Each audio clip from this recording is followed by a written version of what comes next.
जैसे आयोजनों में संतों के सत्संग से, सानिध्य से आसुरी वृत्ति बदल जाती है। भगवत कथा कान में पड़ते ही इन आयोजनों में आने वाले जितने भी श्रद्धालु हैं उनके भाव बदल जाते हैं। इसके लिए सबके सब अमृत के भागी हो जाते हैं। उसका बीजारोपण हो जाता है जो निश्चित ही कल्याण प्रदान करके छोड़ता है। जैसे भगवान श्री कृष्ण ने कहा कि अर्जुन, नेहा भिक्रम नाशोस्ति प्रत्यवायो न विद्यते स्वल्पमप्यस्य धर्मस्य त्रायते महतो भयात्। इस धर्ममय अमृत का स्वल्प आचरण भी जन्म मरण के महान भय से उद्धार करने वाला होता है। वास्तव में पहले अमृत यहीं प्रयाग में प्रकट हुआ था। असुर जब अमृत कुंभ लेकर भागे तो अमृत की कुछ बूंदें प्रयाग में टपक गई थीं। वहां से लेकर भागे तो अमृत की कुछ बूंदें नासिक में टपक गईं। फिर भागे तो कुछ बूंदें उज्जैन में टपक गईं, छीना झपटी में। तो अमृत की बूंदें अमर ही रहेंगी, वह मिट नहीं सकती। और जब वहां से वो फिर भागे तो कुछ बूंदें उसकी हरिद्वार में टपक गई और बाकी जो बचा उसको भगवान लेकर अपना देवताओं में उन्होंने सब में बांट दिया। तो अमृत की बूंदें जो है वो उनका प्रभाव तो रहेगा, वह मिट नहीं सकता, उसको पृथ्वी नहीं खा सकती। जहां जहां वे बूंदें गिरी उन्हीं जगहों पर ये कुंभ के पर्व लगते हैं। प्रयागराज, उज्जैन, नासिक और हरिद्वार में कुंभ का आयोजन होता है। जहां परम का ज्ञान यज्ञ हुआ था वहां अमृत की बूंदें हैं। प्रयागराज प्र और याग अर्थात परम तत्व परमात्मा के लिए यज्ञ हुआ था। यज्ञा नाम जप यज्ञोस्मि। यज्ञों में सर्वोपरि जप यज्ञ है। जह जप योग यज्ञ मुनि करहीं। जप यज्ञ योग यज्ञ ये जहां हुआ वहीं प्रयाग है। दूसरा उज्जैन में महाकालेश्वर भगवान शिव, जो काल के भी काल है, वह केवल परमात्मा है।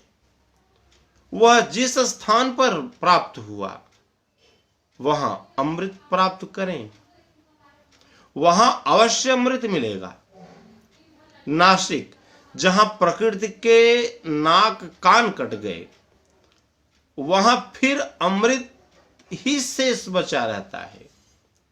हरि का द्वार, जिसने हरि का द्वार प्राप्त कर लिया हो उसके पास भी अमृत की बूंदें हैं, वह सबको बांट सकता है। सनय सनय, बूंद बूंद सबको मिलने लगती है। एक दिन लबालब भर जाता है। इसलिए 4 स्थानों पर कुंभ का आयोजन होता है। जो उस ब्रह्म को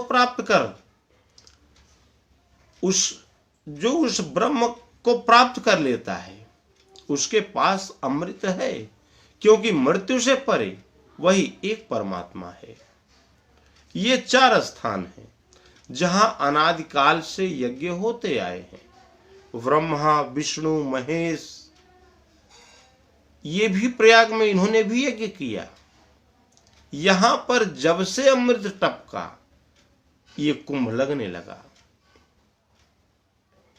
क्योंकि यह तन कच्चा कुंभ है, लिए फिरे तू साथ, ढबका लागा फूट गया बहुरिन देवे साथ।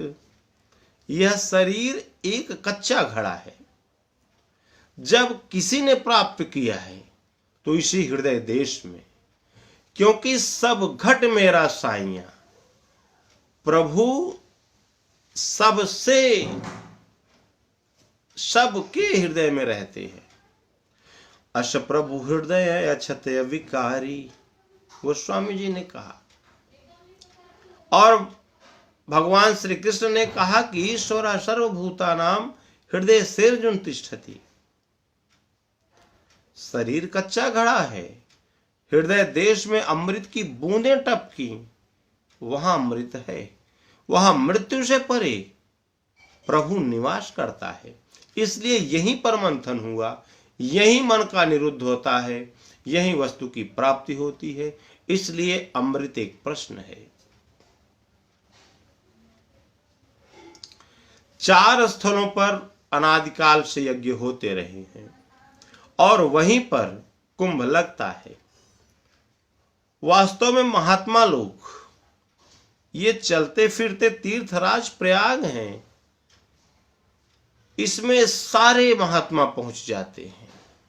आप उन महात्मा जनों का दर्शन करें, वाणी सुने, उनका प्रवचन सुने, साधना की विधि समझें, साधना में लगें, अमृत अवश्य मिलेगा। लोग कहते हैं कि ढोंगी भी बहुत हो गए हैं, तो ढोंगी कब नहीं थे? सतयुग की घटना है। तीनों लोकों में एक छत्र सम्राट प्रताप भानु था। एक राजा ने कपटी मुनि का वेश बनाया और प्रताप भानु का सर्वनाश करवा दिया। जब देवासुर संग्राम चल रहा था, तब इंद्र ने साधु बनकर प्रहलाद के लड़के वो विरोचन का वध कर दिया।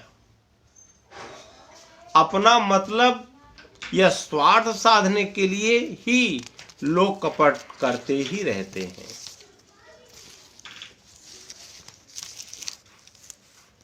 धृतराष्ट्र ने चारवाक सिद्धांत के ज्ञाता एक कपटी मंत्री, वाक मंत्री अर्थात खाओ पियो मौज करो, उसको बुलाया और उससे कहा कि मेरे अनुज पांडु के पुत्र प्रकाशित हो रहे हैं, मेरे लड़के 100 हैं, तब भी बुझते चले जा रहे हैं, मुझे क्या करना चाहिए? तो उन मंत्री साहब ने बोला कि राजन, उनको मार डालो, मृत्युदंड दे दो, लेकिन इसके लिए संतों जैसी भाषा बोलो। संसार झूठा है, संसार नश्वर है, मैं तो विरक्त हो जाऊंगा। सन्यासियों जैसी भाषा बोलो और जब तुम्हारे विश्वास में आ जाए तो उन्हें समाप्त कर दो, आग से जला दो। लाक्षागृह की योजना भी उसकी ही दी हुई थी। अब भगवान राम का व्यवहार देखें तो रावण मर चुका था, राज्याभिषेक हो चुका था। एक वाटिका में भगवान राम, लक्ष्मण, भरत, शत्रुघ्न, हनुमान आदि प्रमुख सेवक अमराई में ऐसे बैठे हुए थे, बैठे। इतने में सनकादि ऋषि दिखाई पड़े। सब सेवकों के होते हुए भी राम जी स्वयं उठ खड़े हो गए, अपना पीतांबर बिछा दिया और बैठने के लिए कर गहि प्रभु मुनिवर बैठाए, परम मनोहर वचन उच्चारे। हाथ पकड़कर मुनिजनों को बैठाया। भगवान बहुत मनोहर वचन बोले, आज धन्य मैं सुनहु मुनीषा, तुम्हारे दरस जाहि अगर खींचा।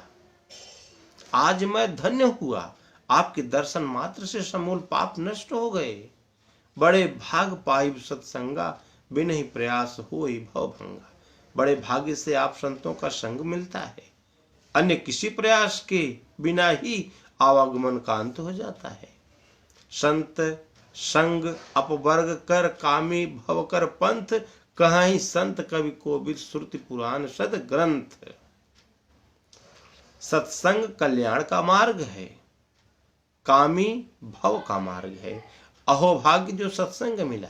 जब तक सनकादि ऋषि रहे, राम जी सब सेवकों के रहते हुए स्वयं सेवा में लगे रहे। सब सनकादि ऋषि विदा हो गए तो भरत चिंतित हो गए। इसी साधु वेश ने माता जानकी का अपहरण कर लिया और कैद में रखा। लक्ष्मण भैया की मृत्यु के लिए साधु वेश ने कोई कसर नहीं छोड़ा।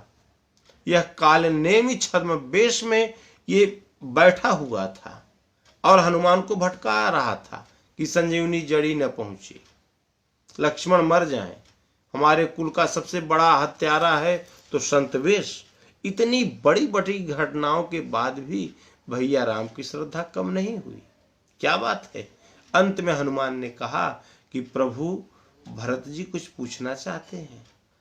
राम जी ने कहा कि पूछिए, पूछो भरत भाई। तो संतन कह महिमा रघुराई, बहुविधि वेद पुराण गाई। श्रीमुख तुम पुनि कीन्ही बढ़ाई, तिन्ह पर प्रभु ही प्रीति अधिकाई। उन पर आपकी अति प्रीति है तो सुना चाहूं प्रभु, तिन्ह कर लक्षण। कृपा सिंधु गुण ज्ञान विचक्षण। मैं उन संतों का लक्षण जानना चाहता हूं। पूछा भरत जी ने और बताया राम जी ने। कपटी संत वेश में धूर्त, कपटी संत वेश में ये ढोंगी, ये तो सदैव थे। वे राम जी से भी टकराए थे, फिर भी संत तो संत हैं। राम जी की श्रद्धा उन पर कभी कम नहीं हुई। कुंभ मेले में संसार भर के संत पहुंचेंगे और कालने में वह रावण भी पहुंचेंगे, फिर भी वहां मंथन होगा। मन स्थिर करके दर्शन हो ही जाएंगे। यही कुंभ मेला है। माघ के महीने में मकर राशि पर जब सूर्य आ जाता है तो सभी तीर्थराज प्रयाग आ जाते हैं। इसे ही मकर संक्रांति कहते हैं। एक बार भरी मकर नहाए, महीना भर प्रयाग में स्नान किया, फिर महात्मा लोग अपने अपने गंतव्य को जाने लगे। तो जागबलिक मुनि परम विवेकी भरद्वाज राखे पद टेकी। याज्ञवल्क्य मुनि थे, बाकी सब प्रत्याशी भिक्षुक थे, लेकिन एक विवेकी संत निकल आए। भरद्वाज ने चरण पकड़ कर रोका उन्हें। प्रभु अज्ञान में जीवन बीत जाना चाहता है, कृपया हमें राम कथा सुनावें। वहीं से राम कथा निकली। याज्ञवल्क्य इस कथा के प्रणेता रहे। भगवान शिव, लोमश, काकभूषुंडी, वाल्मीकि, नरहरयानंद, तुलसी, ये सब राम कथा जानते थे।